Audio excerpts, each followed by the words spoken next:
呢個係我目前擁有過最好音質、最好空間感嘅 ANC 真無線耳機，絕對冇之一，真心真係我目前聽過聽感最好啦，空間感又有啦，分析力又有啦，低頻又有啦，高頻又唔尖啦，主動降噪舒服冇耳壓感啦，耳機嘅帶感又好舒適啦。當然啦，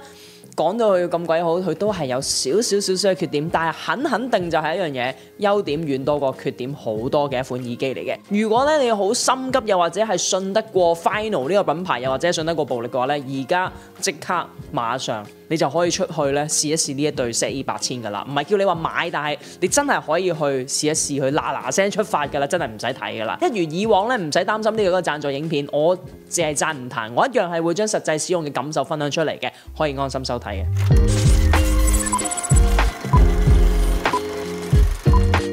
大家好，我係暴力。開始之前，如果你中意收睇一啲可以令到你好好生活嘅好產品啦、科技產品啦、相機鏡頭評測，又或者一啲街拍記錄，又或者一個香港人咧喺台灣嘅生活記錄嘅話咧，歡迎大家 subscribe 呢個 YouTube channel， 隔離係鐘仔報報，你撳一撳佢，咁有新片發布，你需要第一時間收通知嘅。好啦，咁同大家開咗呢一隻 Final 嘅 ZE-8000先啦。喺佢個外盒上面咧都見到今次咧佢係會支援呢一個 Snapdragon Sound 嘅，然後咧都留意到咧佢今次係會有一個叫做 Final Connect App 嘅。咁打開咗個盒之後咧，首先我哋會見到係 ZE-8000嘅說明書嘅部分啦。咁跟手睇埋有啲咩配件嘅部分啦。首先咧就會見到有一個咧 Final 專為今次 ZE-8000而設計嘅 Type Q 耳膠4個嘅，然後就係 Type C 嘅充電線，然後咧就有5對嘅濾網連埋一個更換嘅裝置咧，同埋一個說明嘅部分教你點樣去更換濾網嘅。然後就到我哋今日嘅主角啦，亦即係 ZE-8000嘅本尊啦。首先係充電盒嘅部分啦，用一個推蓋式嘅方式去打開嘅，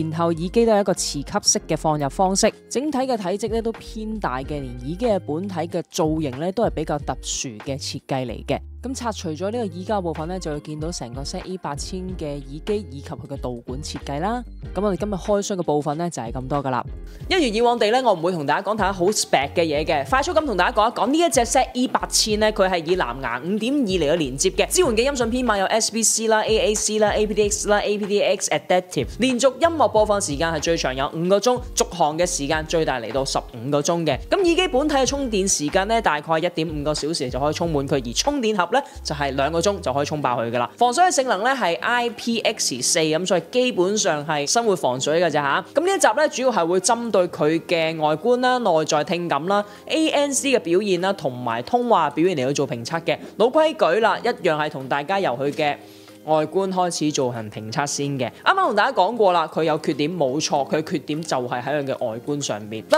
管係佢嘅充電盒又好，以至到佢嘅耳機本體都好，佢嘅體積咧都係我暫時試過咧最大嘅真無線藍牙耳機嚟。留意係最大，但係就唔係講佢最重。ZE-8000佢單邊耳機嘅重量咧只係6.5克左右嘅啫，而充電盒咧都淨係49.5克左右嘅。的確地咧，你喺拎住呢一個 ZE-8000嘅時候咧，你係非常之會感覺到佢嘅存在嘅。畢竟佢體積真係唔算細，而耳機本體除咗話佢大之外咧，佢嘅外形亦都係我見過最特別嘅，因為佢長咗好多。除咗佢長咗好多之外咧，中間你見到咧都要再突出咗一個嘢嚟套住你耳仔嘅。老實講咧，我一開始見到嘅感覺就係，大佬點解會咁樣嘅設計嘅咧？到底係咩原因要咁大一嚿嘢呢？原來真係有原因嘅，唔係冇意思嘅。呢個原因亦都就係點解呢 ZE-8000會係目前我聽過音質最好嘅 ANC 真無線藍牙耳機嚟嘅。留喺內在嘅時候，我再同大家講嘅。咁呢對 ZE-8000咧，雖然咧大嚿啊嚇，但係佢嘅帶感咧出奇地舒適嘅喎。唔單只係可以好牢固地咁樣戴喺我耳仔上邊，佢亦都唔會有任何一啲係會頂住我耳殼，令到我覺得唔舒服嘅感覺。而充電盒同埋耳機嘅本體都一樣係使用咗呢一個嘅粉雪塗層嘅，可以有效抵禦咧呢個指紋啦或者皮膚嘅油脂啦。因為講真，我真係好驚啲耳機好鬼容易有指紋或者油粒粒嘅，但係 ZE-8000完全唔會，就好似你嘅相機一樣。充電盒咧就係採用咗呢一種咧推蓋式嘅設計嘅，所以就算你話體積較大都好咧，單手都可以進行到操作嘅。而耳機本體放入去電池盒一樣咧，係會有一個磁力嘅吸納嘅，而整體拎出嚟或者放入去都非常之順手。耳機戴喺耳仔嘅觀感就會係咁嘅樣噶啦，的確咧係略嫌咧突出咗少少嘅，但係就觀感嚟講咧，呢一樣嘢真係唔係我杯茶。但係我會啱啱都同大家講咗啦，佢嘅大咧唔係冇道理嘅，即刻同大家講下佢點解會咁大。講佢嘅內在啦。ZE-8000外形咧之所以會比市面上嘅真無線耳機都大，原因係佢針對單元嘅設計同埋放大器嘅使用都作出咗取捨。Final 咧係使用咗一個專為 ZE-8000而開發嘅全新單元 F-Core for 8K Sound， 同一般嘅真無線耳機嘅單元設計係完全唔同嘅。F-Core for 8K Sound 呢一個咧係採用咗一個叫做無黏合劑嘅方法，去將佢嘅振膜固定喺單元嘅外殼，為嘅就係令到單元嘅發聲更加穩定。咁製作團隊咧就因此而將呢一個黏合劑嘅使用方案咧廢除咗佢嘅，所以呢一個 F-Core for 8K Sound 嘅振膜中心係用咗呢一個鋁鎂合金注塑成型喺呢一個直膠圓邊內部嘅。咁呢一個鋁鎂合金嘅振膜咧就會有一個更高嘅呢個咁嘅剛性啊、低重量嘅特性啊，呢啲巴拉巴拉，我諗大家聽完都唔知係乜鬼㗎啦。我哋一陣間直接講人話俾大家聽。咁佢呢一樣做法有啲咩咧？就係可以因為呢一個變形而產生嘅失真咧，都要大膽減低嘅。一般嘅真無線耳機咧係會用消耗比較低嘅 D 類放大器，但係因為呢樣嘢咧係同時會令到呢個音質受損嘅 D 類放大器。咁而為咗保留更加清晰同埋更加準確嘅音頻信息咧 ，Final 團隊咧就將 AB 類放大器加入咗呢一粒 ZE-8000入邊。咁樣做咧可以令到 ZE-8000嘅聲音更加線性、更加貼近模擬嘅味道。廠商係咁樣講啦，我陣間會同大家講我直接聽出嚟嘅感覺係點樣嘅。但係咁樣做咧就必須喺體積上面進行一啲嘅取捨嘅，而同時間 ZE-8000亦都因為使用咗 FIR 嘅濾波器校正時物，令到佢嘅聲音擁有更加高嘅還原度，令到呢一隻 ZE-8000可以成為世界上最低總諧波失真 THD+N 嘅真無線藍牙耳機。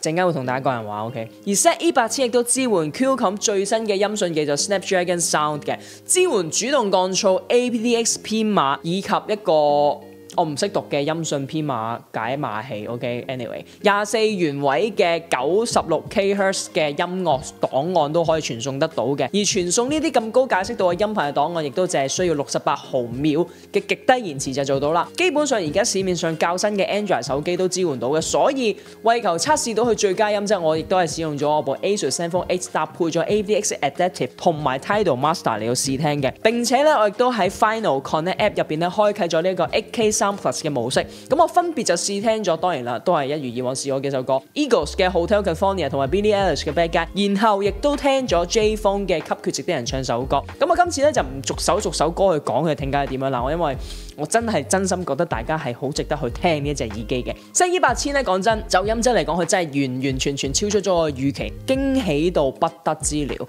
我本身以為佢淨係一對加咗 ANC 嘅 ZE-3000嚟嘅啫，但係 ZE-8000佢喺空間感嘅表現上邊咧，實在係超班，比起我最愛嘅 Sony WF-1000X Mark IV 咧係好太多啦。音場廣闊之餘咧，你亦都係可以聽得出佢咩咧立體感，而佢喺低頻嘅處理上面亦都比以往我聽過嘅真無線耳機真係好好多。佢因為佢唔係一味推爆嚟嘅，即係我有聽過好多唔同嘅 ANC 藍牙耳機，但係佢嘅低頻俾我嘅感覺就係佢唔係一味推俾你，而係有層次咁俾你之餘咧，佢可以 keep 到佢嘅彈性嘅。當然啦，喺高中頻嘅處理上面係一如以往 Final 呢啲日系耳機嘅嗰種風格好到不得了。我哋聽 Canton Pop 嘅時候，呢一啲起承轉合非常明顯嘅編曲之下 ，ZE-8000 咧都係應付有餘，冇錯係有餘嘅。我亦都有再聽多少少大家可能而家都好興聽嗰啲 Chill Pop 啦 ，FKJ 同埋Santana 合作嘅 Greener。一開始咧 Santana 嗰啲吉他咧好 powerful 嘅，佢啲吉他 solo 咧好圓潤啦，好扎手啦，滑溜溜啦。聽得到嘅，而 FKJ 嘅人聲入嚟嘅時候咧，人聲又好集中嘅，咁所以點解我會咁即係覺得佢好 surprise 咧？我覺得呢一隻 ZE-8000咧會係我2023年第一季度啦，使用頻率會非常高嘅耳機嚟，絕對係可以取代我而家Sony WF-1000X Mark IV 喺我生活中入邊嘅地位，因為佢嘅 ANC 表現真係出乎我意料嘅咁驚人。我亦都有實測過咧，係試帶佢由香港飛去北海道啦。雖然咧講真嘅認真，就降噪效果嚟講咧，的確係冇 WF-1000X Mark IV 咁強嘅，因為始終索尼黑科技啊嘛，最大惡極啊嘛 ，OK。但係就音質嚟講，佢係比 WF-1000X Mark IV 自然好多，而佢嘅音質係更加出色。因為 ZE-8000機身咧兩邊咧都係使用咗合共4個嘅 Knowles 嘅 MEMS 嘅接收器，亦令到佢可以加強呢個 ANC 嘅算法嘅準確性同埋性能。咁當然亦都真係冇得同索尼嘅黑科技比嘅。咁但係因此咧，佢比起市面上其他 ANC 耳機咧 ZE8000 嘅降噪功能係經過高效嘅處理器，所以係可以 keep 到佢音質之餘，亦都可以令到佢 ANC 嘅水平咧唔會被你降低嘅。而亦都因為佢使用咗一個全新嘅 Type Q 耳膠啦，更加可以懟滿你嘅耳道外邊嘅空間，令到聲音可以喺一個密閉嘅空間入邊傳嚟。即係講人話係咩意思咧？物理隔音上面已經做咗一個最好嘅處理咯，然之後咧，你喺 Final 嘅 Connect App 入邊咧，你亦都可以係選擇4種唔同嘅降噪模式嘅，分別就係 ANC 降噪模式啦、風噪抑制模式啦、環境聲模式啦，同埋一個語音模式嘅。嗱，環境聲模式就好似一般我哋認知嘅通透模式咁樣，唔多講啦。而語音模式咧就好似係針對人聲嘅通透模式咁樣㗎啦，即係你開個通透模式，但係人聲咧會放大俾你嘅。而風噪抑制模式咧就係會降低吹打耳機本體嘅風噪聲，你戶外行走啊、大風少少啊，或者跑步嘅時候使用咧係非常之適合嘅。我試過真係好 work， 我亦都有針對唔同嘅模式喺唔同嘅場景試用過，所以令到我 surprise 嘅真係呢個風噪抑制模式。我亦都係除咗喺出邊試過行街嘅時候咧，我亦都喺屋企度着咗個風扇，正面拍啲風埋嚟我耳機度咧，佢真係可以將絕大部分嘅風噪聲抵消咗佢嘅。而重點係咧，我聽唔出咁多種唔同嘅 ANC 模式變化之嚟嘅時候，佢嘅音質有咩變化？呢個係好驚訝，而且 Final ZE8000咧，佢係冇 Off ANC 呢個選擇俾你嘅。佢冇得俾你刪 ANC 嘅，所以睇得出 Final 佢對佢哋自己呢個 ANC 咧係真係信心十足嘅。而 Final 亦都針對微調功能有一番心思。你喺 Final Connect App 入邊咧，你可以使用呢一個音量微調優化器。嗱，因為咧我哋手機嘅音量控制大細係比較粗略啦，即係好大嘅嗰個跨步。使用呢一個音量微調優化器咧，就可以更加精準咁樣做一個進一步嘅微調。而喺 App 入邊咧都有一個專業嘅 EQ 功能，可以針對高中頻去調整相對應嘅頻率，更加進一步去調配一個啱你個人聽感使用嘅一個耳機嘅。最後當然係要試一試呢隻 ZE8000，佢喺通話嘅表現係如何啦。然之後就測試緊呢一部咧，Final 嘅 ZE8000咧就喺呢一個通話嘅質素係點樣嘅？一如以往地咧，我係將呢個 ZE8000咧就 connect 咗去我個 iPhone 14 Pro Max 啦，然之後就打電話去我個 ZenFone X 上邊去進行錄音嘅。咁唔知大家覺得呢個效果係點樣啦？一樣啦，天台上面有風聲啦，有地盤啦，然之後會有飛機經過啦，間唔中啦。咁而家嗰個效果係點樣咧？就留俾大家定奪啦，都係 keep 住個風打過嚟嘅。Testing 1、2、3。總括嚟講咧，我覺得呢一對嘅 ZE8000咧，真係會成為我2023年 Q1 嘅主力耳機一對嘅。主要佢係一對音質非常之出色嘅 ANC 主動式降噪耳機，真係好推薦大家去試一試。使用 Android 手機去使用咧，真係最好嘅選擇。就連睇 YouTube， 佢嘅 delay 都係低到幾乎我察覺唔到咁低嘅。較為可惜嘅就係佢單次連續嘅使用時間淨係得5個小時啦。咁如果開啟咗呢個 8K3 Plus 咧，佢電量會再低少少嘅。如果你話要應付一啲長途飛機嘅話咧，就勉強少少啦。但係如果你話好似我咁樣，我又一樣喺香港飛北海道或者北海道飛翻嚟香港咧，絕對足夠冇問題嘅。充電上咧都冇無線充電咧，係有少少咁多都可惜。官方售價港幣2380蚊，價錢同目前嘅 ANC 耳機咧比較上稍為高少少，但係我自己個人覺得佢係絕對值得嘅。相信我，你哋試聽完之後咧，應該唔難察覺點解我會咁樣講嘅。所以有興趣去試一試啦，唔好等啦。有需要有興趣可以喺下邊嘅 info box 連結嗰度再多多了解。我再講一次，真係好建議大家去試聽，再去做一個決定，好緊要。因為我覺得好嘅嘢咧，大家未必覺得好嘅。如果有得試咧，真係去試一試。耳機聽感好主觀嘅。最後大家記得一定要理性消費，有需要購買。今日影片咧就到呢個結束。如果大家中意部影片，記得 like and share、subscribe YouTube channel。隔離嘅鐘仔報你撳，並且將通知 set 咗全部咧，我新片發布你需要第一手通知嘅。順手可以 follow 埋 Instagram 上都有好多唔同新嘅產品，我想呢套 story 分享同大家分享嘅。今日係咁多，下集再見，拜。